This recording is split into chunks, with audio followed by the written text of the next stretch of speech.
자, 오늘은 7페이지부터 온대 저기압과 날씨에 대해서 이야기하도록 하겠습니다. 지난 시간에 배웠던 한랭 전선과 온난 전선, 두 전선을 동반하는 저기압을 온대 저기압이라고 한다. 그런데 자, 여기 표로서 잘 정리가 되어 있지만 저 개인적으로 또 다시 그림을 그려서 설명을 한번 해보도록 하겠습니다.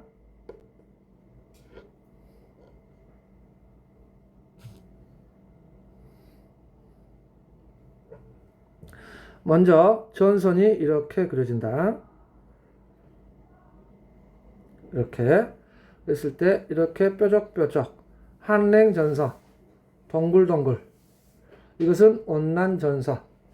그리고 대체적으로 두 개의 전선이 만나는 여기 한 가운데가 저기압의 중심으로 기압이 가장 낮은 점이 되겠습니다. 그러면서 등압선을 그렸을 때 이렇게 밑면이 비교적 납작하고 위가 동그란 그런 모습이 되겠습니다. 지극히 전형적인 모습이다. 자세가 안 좋아서 좀 모양이 좀 삐뚤어지는데 이런 식으로 그랬을 때 여기 한가운데가 기압이 가장 낮은 저기압이다. 이러한 저기압을 온대 저기압이라고 한다. 그런데 이 온대 저기압은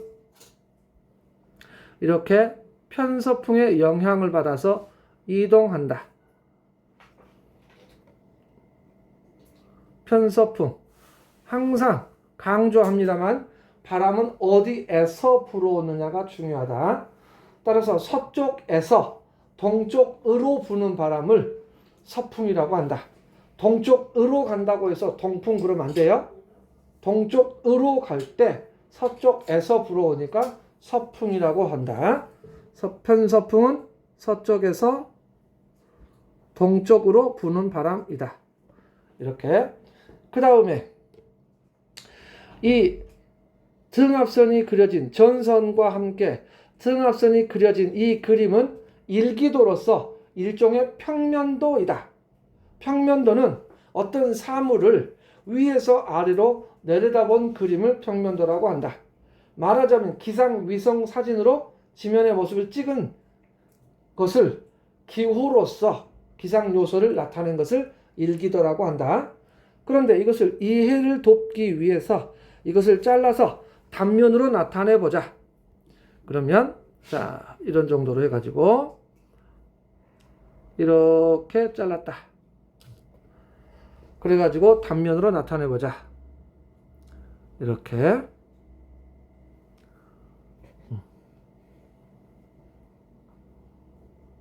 이 정도로 하겠습니다.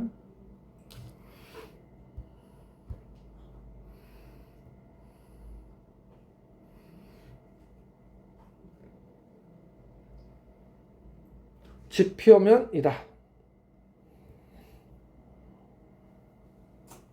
그랬을 때 오른쪽 여기가요 동쪽이고 이쪽이 서쪽입니다. 그런데 편서풍의 영향을 받아서 서쪽에서 동쪽으로 가기 때문에 동쪽을 앞이라고 이야기할 수 있겠고 서쪽을 더 뒤쪽이라고 이야기할 수 있겠습니다.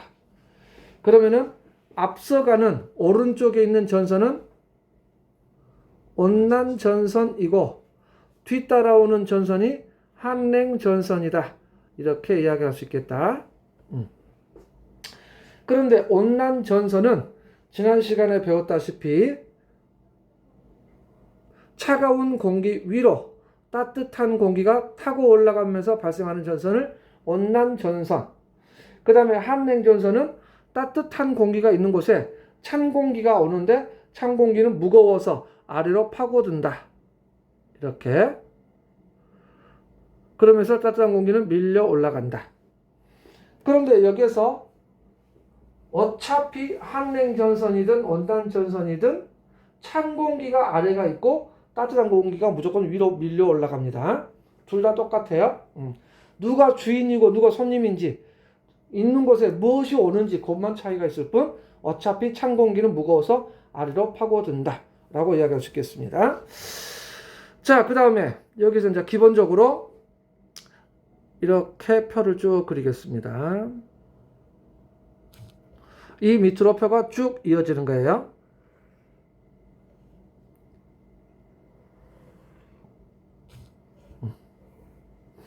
이 선이 마음에 안 들어서 다시.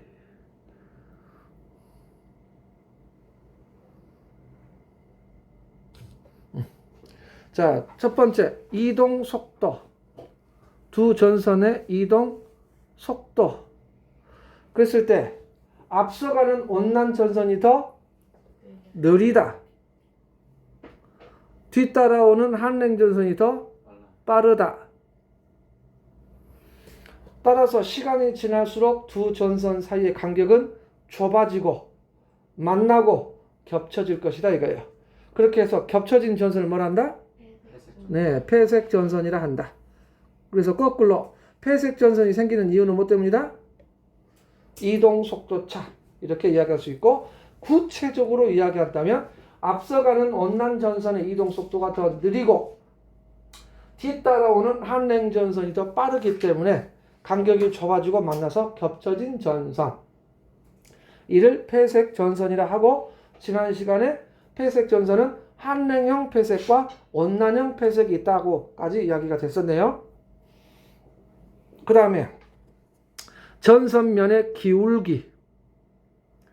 전선면의 기울기를 보게 되면 따뜻한 공기가 밀고 올라가는 온난 전선에서는 전선면의 경사가 완만한 경사, 그래서 완경사라고 적고요. 완만한 경사.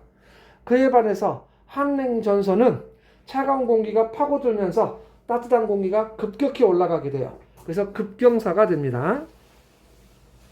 급경사. 이렇게.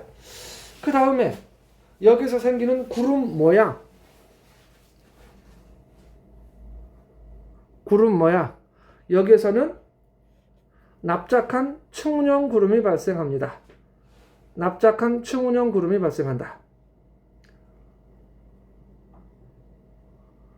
그 다음에 여기 한랭전선 뒤쪽에서는 키가 큰 구름, 저근형 구름이 발생한다. 이렇게. 그 다음에 비가 내릴 때 강수 지역, 강수 형태를 본다면 역시 구름 아래에서 비가 온다. 구름 아래에서.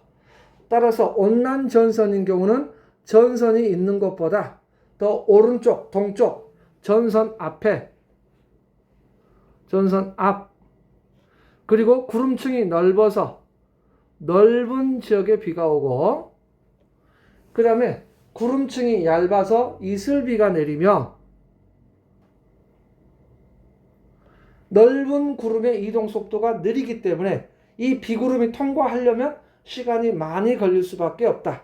그래서 지속적인 강수, 지속적이다. 그에 반해서 한랭 전선에서는 구름 아래에서 비가 온다. 그래서 대체로 전선보다 서쪽, 왼쪽, 전선 뒤, 그리고 좁은 지역에, 폭이 좁은 구름이라 좁은 지역에 비가 오는데 구름층이 매우 두꺼워요. 따라서 빗방울이 합쳐져서 굵어짐으로 소나기가 내리고, 폭이 좁은 구름의 이동 속도가 빠르기 때문에 이 지역을 금세 통과해 버린다는 이야기예요. 그래서 일시적이다 라고 할 수 있겠습니다.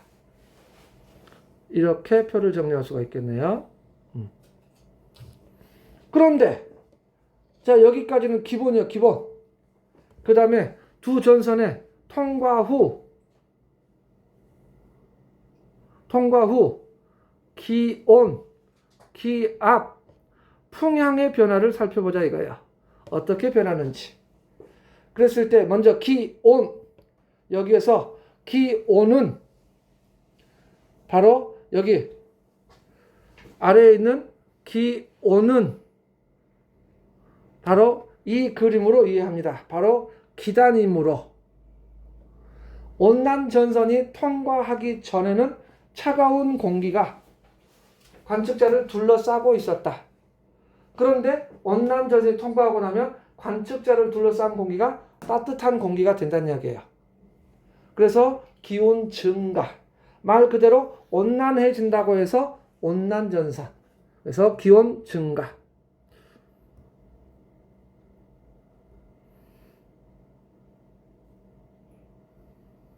그 다음에 한냉전선에서는 다시 따뜻한 공기가 있던 곳에 다시 차가운 공기가 오니까 다시 추워진다. 한냉해진다.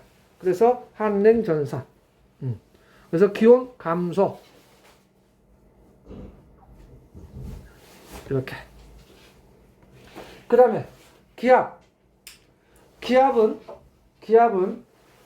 여기 있는 바로 여기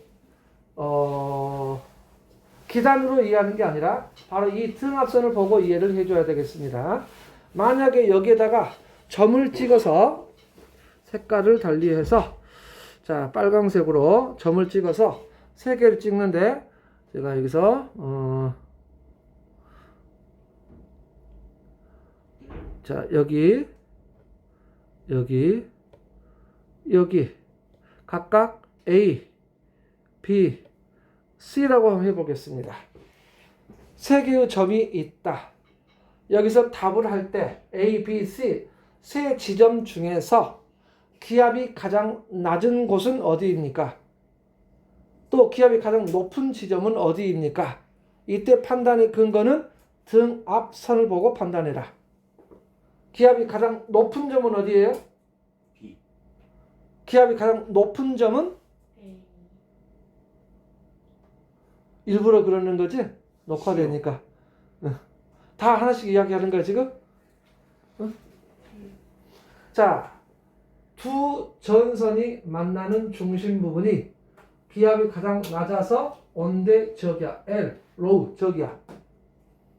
그럼 이 선 안쪽이 기압이 가장 낮은 곳이 될 것이고 그 다음이 되어서 B가 가장 낮다.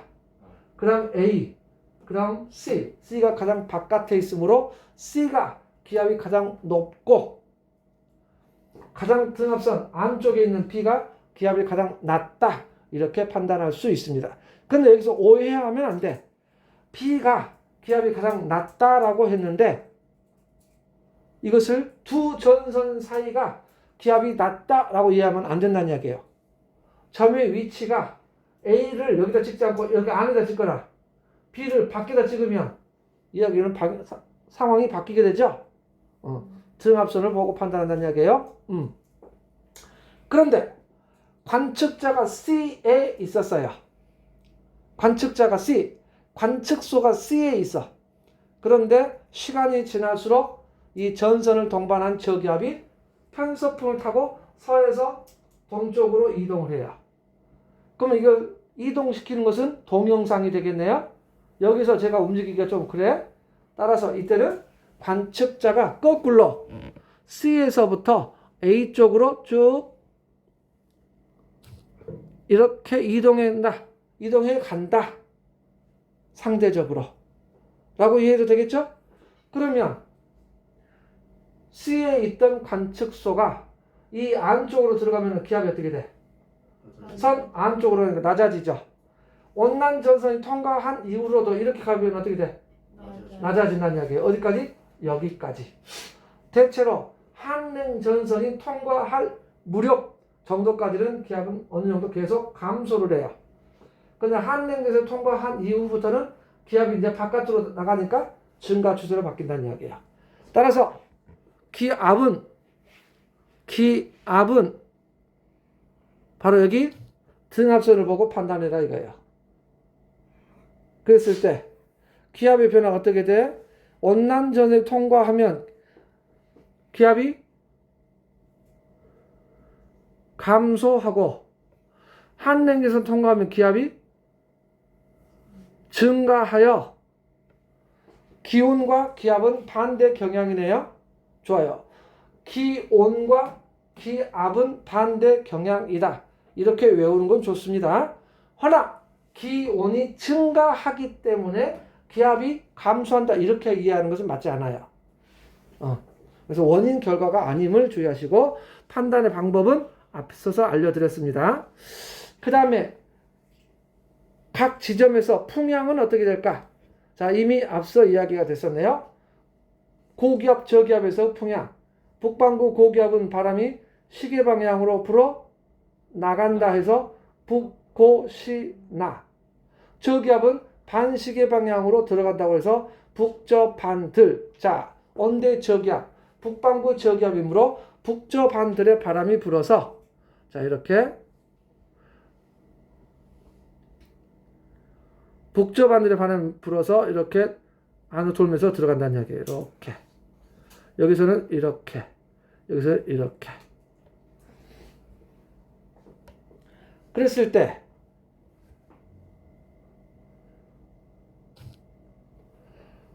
온난 전선이 통과하기 전에는 무슨 풍? 온난 전선이 통과하기 전에는, 자, 여기다가 이렇게 그랬을 때 바람이 불어오는 쪽에 이름을 대니까, 자, 동남풍도 되지만은 우리는 보통 남북을 먼저 이야기해요. 그래서 남동풍이라고 표현한다. 그 다음에 온난 전선이 통과하고 나면 무슨 풍? 네, 그렇습니다. 남서풍으로 바뀌었고요. 그 다음에 한랭에서 통과하고 나면 북서풍으로 바뀐다. 이렇게. 자, 그럼 여기다가 다시 또 정리한다면, 온난전선 통과하기 전에는 남동풍이 불다가 온난전선 통과 후 남서풍으로 바뀌고, 남서풍이 불다가 한랭에서 통과하고 나면 북서풍으로 바뀐다. 이런 식으로 정리할 수 있다. 그러고 보니까 여기 위에 강수구역이 표시가 안 됐네요. 여기다가 강수구역을 표시한다면 한랭전선 뒤쪽에 좁은 지역에 소나기, 온난전선은 아주 넓은 지역에 이슬비가 내린다. 이렇게 그림을 그릴 수가 있다 이거예요. 이렇게. 물론 이 속에는 따로 구름의 구역과 강수 구역을 구분할 필요도 있을 수 있으나 우리는 이 정도면 충분하겠네요. 여기서 옅게 색칠해진 부분이 비가 내리는 지역이다. 그랬을 때 어때요? 온난전선 앞쪽에 비 오고 한랭전선 뒤쪽에 비 오는데 쫙 펼치면 어떻게 돼? 둘 다 북쪽에서 비가 온다는 이야기예요. 아까 오늘 질문했던 이야기. 장마전선도 마찬가지. 쫙 펼치면 북쪽으로 기울어지기 때문에 북쪽에서 비가 온다는 이야기예요. 이렇게. 이랬죠? 네. 응. 지금 저 그림에서 비가 지금 제일 기압이 낮잖아요. 네. 기압이 낮은 데서 비가 오는 거 아니었어요? 저기압일 때, 좋아요. 저기압일 때 대체로 비가 온다. 전체적으로 저기압일 때 비가 온다. 다른 고기압 지역과 비교했을 때. 네. 자, 상대적으로 A와 B를 비교했을 때 B가 더 기압이 낮은데, 지금 특정 지역만 콕 집어서 이제 전체적으로 말하는 게 아니라 이 고기압, 저기압 덩어리를 전체적으로 보는 거예요. 고기압이 지배하는 지역에서는 대체로 흐리다. 이렇게. 그러니까 이렇게 온대 저기압 덩어리 내에서도 부분적으로 날씨가 급변할 수 있다. 그러나 전체적으로 봤을 때는 비가 내리는 지역이 흐리고 비가 내리는 지역이 많다라고 할 수 있겠네요. 자, 이렇게 한랭전선과 온난전선에 대해서 쭉 이야기가 되었습니다. 그리고 두 전선을 동반한 저기압을 온대 저기압이라고 한다. 그렇다면 그 이야기가 여기 책 교재에 잘 정리가 되어 있죠? 그 다음에 한편 여기 밑에 그래프로도 표현되어 있네. 그래프로도. 그랬을 때 이때 기압값은 우에서 좌로 해석을 해준다는 얘기예요. 그래서 기압이 떨어지다가 한랭전선 통과하면서 쑥 증가하는 모습이다 이거예요. 따라서 여기서 요건 여기 봐야지. 요걸로. 그랬을 때 기압은 이렇게 오른쪽에서 왼쪽으로 이렇게 변해 간다. 기압 값은 이렇게. 그 다음에 기온은 역시 마찬가지. 이렇게 기온은 온난 전선 통과 후 쑥 올라가고 한냉 전선 통과하면서 툭 떨어진다는 이야기예요. 이렇게. 그 다음에 여기 조금 이따 또 다시 이야기가 됩니다만 일기도에 사용되는 기후 중에서 동그라미 안쪽에는 구름양, 막대기는 풍향, 뒤에 꼬리는 풍속이 되겠는데, 자, 우리는 여기서 구름이 있는 곳은 온난전선 앞쪽이니까 앞쪽에서는 흐리고 한냉전선 뒤쪽에가 흐리다. 그 다음에 바람이 특히 온난전선 앞쪽에는 무슨 풍? 동그라미 쪽으로 바람이 부는 거예요. 그래서 남동풍이 불다가 통과 후에는 남서풍으로 바뀌었다가 그 다음에는 북서풍으로 바뀐다는 이야기예요. 자, 외워두면 또 편해요. 남동, 남서, 북서라고. 남동, 남서, 북서. 이렇게 외워두는 것도 좋다. 그래서 여기서 내가 화살표를 그려주는 이유가 있어. 화살표를 그려주는 이유는 어떤 한 지점에서 온난전선의 영향을 먼저 받을까? 한냉전선의 영향을 먼저 받을까? 하나의 온대 저기압 덩어리라면 당연히 앞서가는 온난전선이 먼저 영향을 줄 것이고 시간이 지남에 따라서 한냉전선의 영향을 받을 거예요. 그런데 문제는 그래프로 주어질 때 가로축이 시간에 따른 물리량의 변화를 한다면 왼쪽에서 오른쪽으로 해석을 해줘야 된다는 얘기예요. 그때는 시간에 따른, 말하자면 가로축이 시간이라면 먼저 영향을 준 것은 온난전선이고 나중에 한냉전선이 통과할 것이다 이거예요. 시간은 이렇게 변해가니까. 그래서 만약에 여기서와 같이 기압을 초록색으로 한다면 기압은 낮아지다가 또 낮아졌다가 갑작스럽게 상승하는 모습, 이게 기압의 모습이고, 기온은 차갑다가 쑥 따뜻해졌다가 일정하다가 툭 떨어지는 모습, 이렇게 변하는 것이 기온이다 이 말이에요. 그래서 방향을 읽을 때 오른쪽에서 왼쪽으로 읽는 것, 왼쪽에서 오른쪽으로 읽는 것, 이런 것도 조금 아주 사소하지만 이런 부분도 고려할 필요가 있다. 어떤 느낌인지 알겠죠? 어렵나요? 대답을 안 해. 그리고 책에 있는 내용 똑같죠? 네. 됐어요. 자, 그 다음 온대 저기압의 일생을 봅니다. 온대 저기압의 일생 했을 때 이렇게 정도로 보면 되겠습니다. 자, 여기 지금 모양을 봤을 때 여기 파란색으로 하늘색으로 되어 있는 부분이 찬 공기, 여기 노란색으로 되어 있는 부분이 따뜻한 공기입니다. 그런데 여기에서 이렇게 박스를 하나 치고요.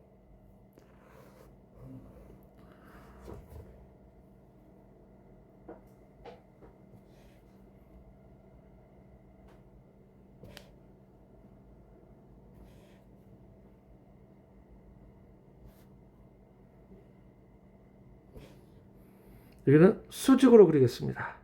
간단하게. 그랬을 때 이쪽이 찬 공기이고 이쪽이 따뜻한 공기인데, 자, 찬 공기 쪽이 보다 더 북쪽, 아래쪽보다 남쪽이 될 것이다 이거예요. 이렇게. 그런데 이 모습이 바로 요 모형이 되겠습니다. 이쪽이 북쪽이 되고 이쪽이 남쪽이 되면서 지금 칸막이가 되어 대치 상태로 있는 것이다 라고 말할 수 있겠다 이거예요. 바로 이 옆면의 모습을 바로 이렇게 나타낼 수 있겠다 이거예요. 됐죠? 그런데 이와 같이 찬 공기와 따뜻한 공기가 대치 상태로 있어서 힘이 비슷하니까 머물러 있다. 처음에는 정체 전선의 형태를 이루네요. 그런데 시간이 지남에 따라 이 경계면이 무너져요. 그러면서 찬 공기가 아래쪽으로 파고들어서 이 기울기가 바뀌게 된다는 이야기예요. 이렇게. 여기서는요, 이렇게 따뜻한 공기가 타고 올라갈 거예요. 그러면서 이제 시간이 좀 더 지나게 되면 이런 모습이 될 것이다.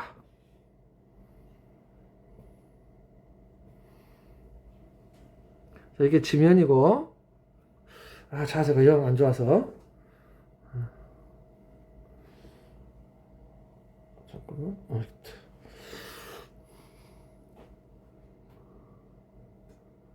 그리고, 자, 그 다음에 경계면이 찬 공기가 아래로 파고들면서 전선면이 이렇게 기울고, 여기서는 비스듬하게, 이렇게. 그랬을 때 이 옆면의 모습이 바로 요게 된다는 이야기예요. 그래서 지금 차가운 공기가 아래로 파고드는 모습이고 따뜻한 것이 위로 올라가는 모습이 된다는 이야기예요. 이렇게. 그 다음에 더 시간이 지나면 더 밀고 오고 맨 마지막의 모습을 보게 되면 결국에는 이렇게 변한다.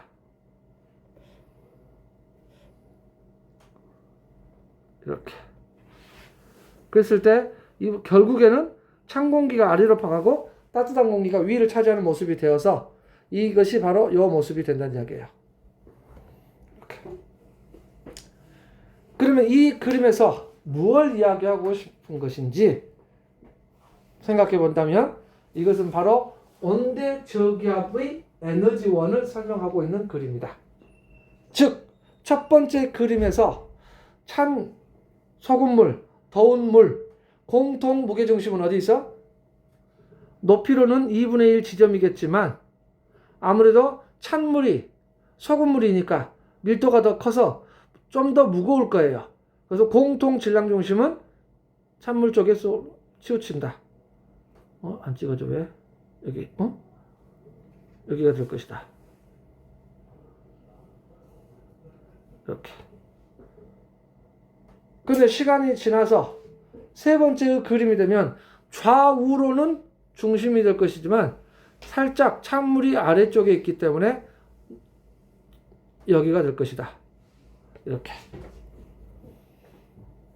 그럼 무게중심이 위에서 아래로 내려왔다는 이야기예요. 그러는 과정에서 공기가 움직여 운동한다는 이야기예요. 그래서 온대 저기압의 에너지원은 공기층, 기층의 위치 에너지가 감소했다. 이게 운동 에너지로 전환되었다. 라고 이야기할 수 있겠네요.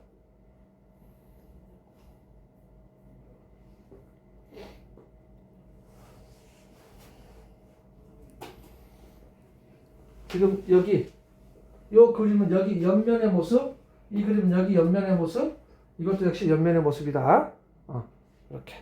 자, 이렇게 해서 온대 저기압이 처음 생겨나서 완전히 소멸될 때까지 과정을 쭉 이야기하고 있는데 그 과정이 또 위에 쓰여져 있네요. 처음에는 찬 기단과 따뜻한 기단이 만나는 중위도. 자, 대기 대순환의 모형을 본다면 극동풍과 편서풍이 만나는 위도 60도 부근 한대 전선대에서 처음에는 이러한 전선이 대치 상태인데 이게 위도와 나란하게 위도 60도 선으로 쫙 분포하는 것이 아니라 이게 파동의 형태로 좀 더 저위도까지 내려왔다가 올라갔다가 반복한다는 이야기예요. 그래서 우리나라 근처 중위도 지역에서 이러한 것을 형성하고 있다. 그렇게 되면 결국 찬 공기가 남하하게 되고 따뜻한 공기가 위로 올리면서 각각 한랭전선과 온난전선이 생겨남을 볼 수 있네요. 네. 두 번째 그림. 그리고 이 저기압은 편서풍의 영향으로 이동하는데 이동 속도 차이로 인해서 이 부분에서 폐색 전선이 만들어졌고 결국에는 그렇게 하면서 사라지게 된다는 이야기예요. 찬 공기가 완전히 아래를 차지해버리면 더 이상의 움직임은 없다. 그래서 이렇게 하면서 흐지부지 소멸된다. 이게 온대 저기압의 일생이 되겠습니다. 대략적으로 온대 저기압이 발생해서 소멸까지는 대략 이 정도 걸린다라고 되어 있네요. 그냥 참고하세요.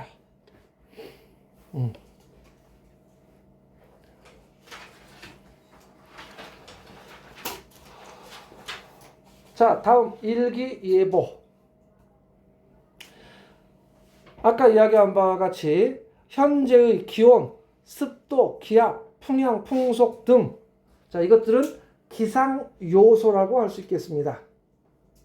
대기의 상태를 나타내는 각종 수치 자료들, 그때 측정된 것들을 기상 요소라고 할 수 있는데, 이것들을 기호로서 지도에 표시한 것을 일기도라고 한다.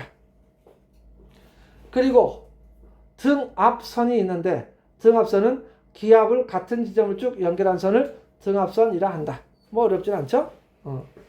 자, 그랬을 때 먼저 일기예보 과정이 있는데, 제일 먼저 각각의 관측소마다, 대도시마다 관측소가 있고, 또 도저히 사람이 살 것 같지 않은 바다 한가운데도 그 동그라미가 있어요. 기상 관측소의 위치입니다. 근데 바다 한가운데 있는 이러한 것들은 자동으로 측정될 수 있다는 이야기예요. 무인 관측소.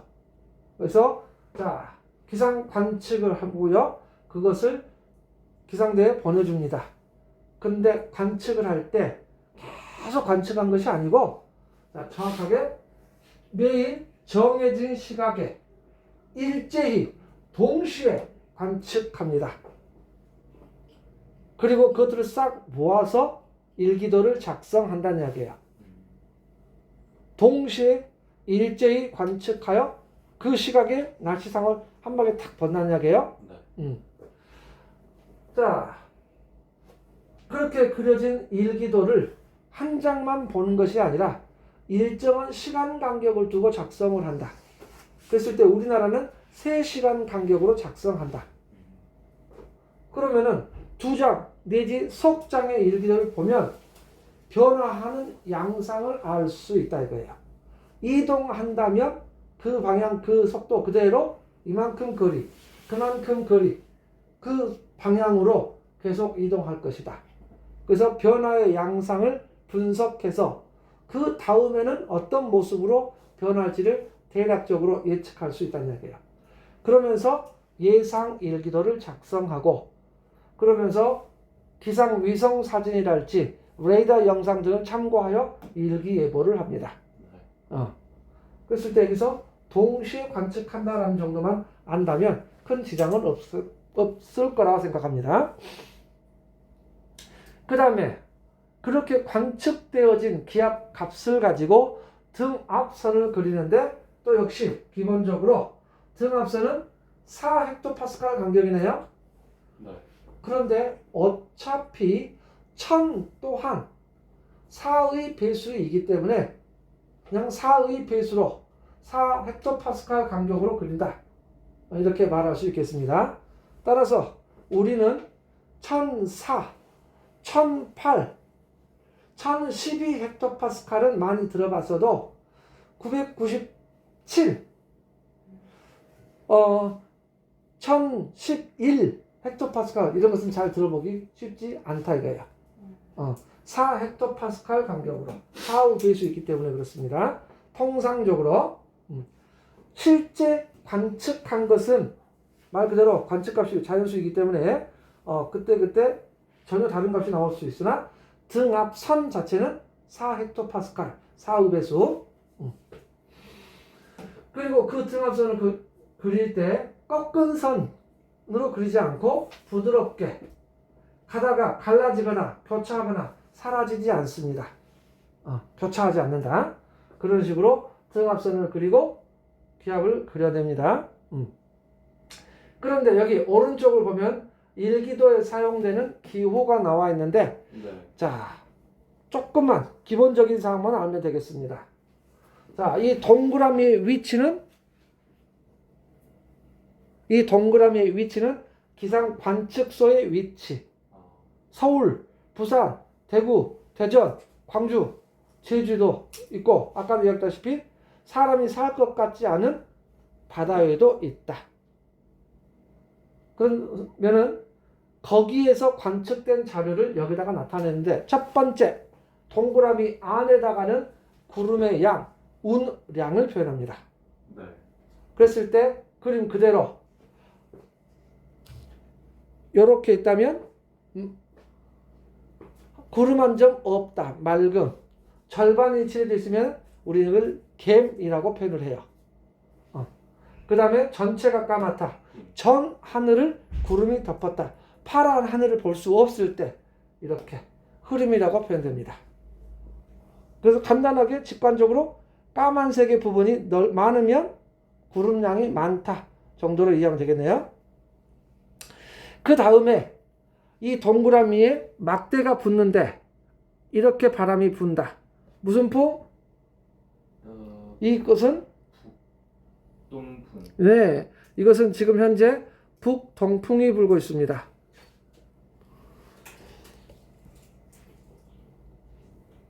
그 다음에 여기 뒤에 꼬리가 붙어 있네요. 이 꼬리는 풍속입니다. 자, 풍속을 나타내는 기호 했을 때, 자, 막대기에 꼬리가 붙는데 끝에 달지 않고 중간에 짧은 꼬리는 초속 2m의 바람이 불고 있다. 그 다음에 긴 꼬리는요, 막대 끝에부터 시작합니다. 이것은 초속 5m의 바람이 불고 있다. 이렇게. 그럼 여기는요, 보면 여기는 긴 꼬리 하나와 짧은 꼬리 하나이니까 초속 7m의 바람이 불고 있다. 라고 이야기할 수 있겠다. 조합으로 설명합니다. 여기는 7m/s이다. 그런데 때에 따라서는 여기 뒤에가 이렇게 깃발이 붙습니다. 이 깃발 하나는 긴 꼬리 5개를 말합니다. 그렇습니다. 25m/s가 되겠습니다. 초속 25m의 바람은 비교적 아주 강한 바람입니다. 조금 이따가 또 나오는데 태풍 중심 풍속이 초속 17m 이상의 바람이 불 때 우리는 비로소 태풍이라고 해요. 그러니까 25m면 상당하죠? 돌풍. 그래서 이럴 때는요, 가로수가 꺾이기도 한다는 이야기예요. 그래서 이런 바람, 가끔은 태풍 아니어도 이런 바람이 불 때가 있는데 이런 바람은 돌풍이 분다라고 표현합니다. 자, 이럴 때는요, 길 가다 보면은 길가에 있는 간판들, 세워져 있는 간판들이 있죠. 네. 그런 것들이 쓰러질 수 있다는 이야기예요. 이쪽으로 오세요라고 하는 풍선들이 있죠. 막 손짓 하는 그것이 막 굴러가 볼 수도 있다는 이야기예요. 꺾여가지고. 자, 굉장히 센 바람이다. 그 다음에 중요한 것, 동그라미의 왼쪽 위에다가는 기온을 쓰고 오른쪽 위에다가는 기압을 씁니다. 기온은 통상적으로 쓰여진 숫자 그대로 읽어주면 된다. 그런데 기압은 약속이 있네요. 자, 다양한 약속이 있지만 그냥 세 자리 숫자와 네 자리 숫자가 혼용되어 있으면 기압 그대로 읽으면 돼요. 그러나 올 세 자리 숫자로만 되어 있다면 이렇게 표현된 것이다. 자, 볼까요? 가령 두 가지 1, 2, 3, 9, 8, 7 아주 자기적으로 이렇게 한번 예를 들어봤습니다. 그러면은 이 경우는 소수점, 자, 모두 세 자리 숫자예요. 네 자리 숫자가 없어요. 모두 세 자리 숫자만 쓰여져 있다면 이렇게 약속된 것이다. 어떻게 된 거냐면 이 경우는 1012.3 헥토파스칼을 나타낸다. 즉 여기 뒤에 세 자리만 표현했고 소수점 첫째 자리까지 표현된 것이다. 그 다음에 987의 경우는 여기는 앞에다가 900을 붙여서 987 요게 표현된 것이다. 헥토파스칼. 이렇게. 그러면은 여기 앞에 부분은 1, 0을 붙이거나 900을 붙여 넣어야 돼요. 둘 중에 1000에 가까운 숫자라고 하면 되겠고 주변과 너무 차이가 나면 안 된다. 자, 가령 매우 드문 케이스이지만 555가 있다. 555. 그러면은 아주 극단적인 경우예요. 그러면 955.5가 된다는 이야기죠. 네. 아니면 1055.5가 된다는 이야기죠. 네. 자, 이것은요 아주 극단적인 경우가 되겠는데 예를 든다면 태풍 중심기압인 경우는 955.5가 될 거예요. 그러나 지금 현재와 같이 겨울철 시베리아 고기압의 중심에서는 1055가 나올 수 있어요. 상당히 강한 고기압이다 이거예요. 어떻게 보면 극단적인 예외적인 경우가 되겠습니다. 그런데 대부분 1000에 가까운 숫자로 주변을 보고 하면 되겠다. 어려움은 없어요. 이걸로 헷갈릴 일은 없다. 자, 예를 들어서 여기다가 1000을 붙이면 1098.7? 이거 너무 심한 거야. 여기다가 912.3? 너무 심한 거야. 그래서 딱 봐도 알 수 있다. 자, 이게 약속이고요. 이렇게 이러한 기압값을 보고 이제 등압선을 그려놓고요. 전선을 그리고 일기예보를 합니다. 자, 그렇다면 일기도의 해석. 자, 등압선의 간격이 좀이라면 바람이 세다. 그래서 등압선의 간격, 일기도에서 등압선의 간격은 뭘 의미한다? 여기서는 바람의 세기. 그런데 이미 지난 시간에 배웠어요. 지표면이 나와 있는 연직 단면도에서 등압선 간격은 뭘 의미한다? 기호죠? 온도, 기호. 온도를 말한다. 그 선생님이 여기 교재 있는 거 마음에 안 든다고 쓰고 계신가요? 네. 근데 여기에요. 네. 등압선 간격이 좀이라 바람이 세다 이런 말도 있는데요. 어디 있어? 그건 일기도. 그 이야기는 뭐냐면은 겨울철 시베리아 고기압. 자, 그 페이지 지금 어떤 질문이냐면 또 오해를 할 수 있을 것 같네. 여기 이렇게 중심 부분이 차가운 고기압은 한랭 고기압이라 하고 이 한랭 고기압은 중심 부분이 차갑기 때문에 조밀하게 그려진다. 그리고 이러한 고기압의 예를 든다면 시베리아 고기압이다. 근데 시베리아 고기압이 지배하는 계절은 겨울철. 예. 자, 겨울철 기압 배치를 보자. 중심 부분의 고기압이 얼마 나와? 1048. 이거 보세요. 높네요. 엄청 높죠? 그래서 다른 계절에 비하면 등압선의 간격이 매우 조밀하게 그려진다는 이야기예요. 네. 그래서 바람이 세게 분다. 한랭 고기압은 등압선의 간격이 조밀해서 바람이 세다.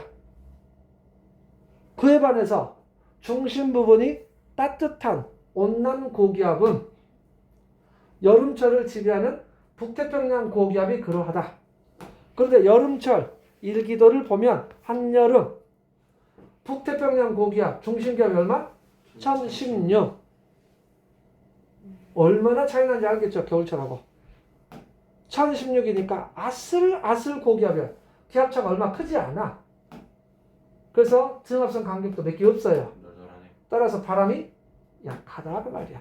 그래서 여름에는 약한 남동 계절풍, 겨울에는 아주 강한 북서 계절풍 이렇게 된다는 얘기예요. 이해됐어요? 네. 그러니까 자 다시 한번 이야기하지만 여기에서 간격 넓고 좁고 그랬을 때 그것은 온도 분포를 이야기한다. 그런데 일기도에서 등압선 간격은 바람의 세기이다. 이렇게.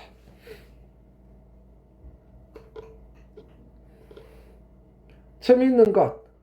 바람을 등졌을 때 고기압은 오른쪽에 있고 왼쪽에가 저기압이다인데, 자, 이것은 이렇게 등압선이 있다.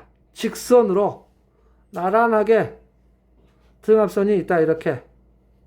가령 여기가 1004 헥토파스칼, 여기가 1008 헥토파스칼. 그러면 이 공기에게 작용한 힘은, 그래서 여기 이 지역에서 나타나는 풍향은 어떻게 나타나느냐 그 말이에요. 아니 북. 자, 여기에서 일단 아래쪽이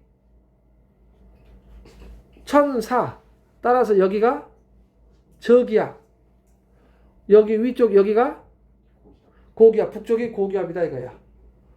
그러면 고기압에서 저기압 쪽으로